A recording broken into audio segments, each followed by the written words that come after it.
তোমরা কোনোদিনও লিচুর শরবত খেয়ে দেখেছো? তাহলে বলি শোনো।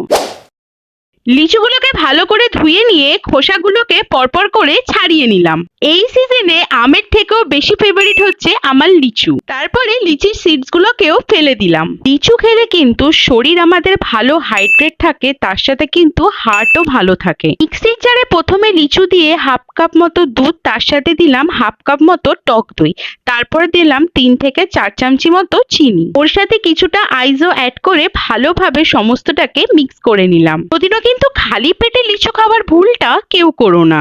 তো গ্লাসের মধ্যে দিয়ে দিলাম লিচি ড্রিঙ্ক, তার সাথে দিলাম 2 চামচি মতো টক দই, আর দিলাম কিছুটা বাদাম।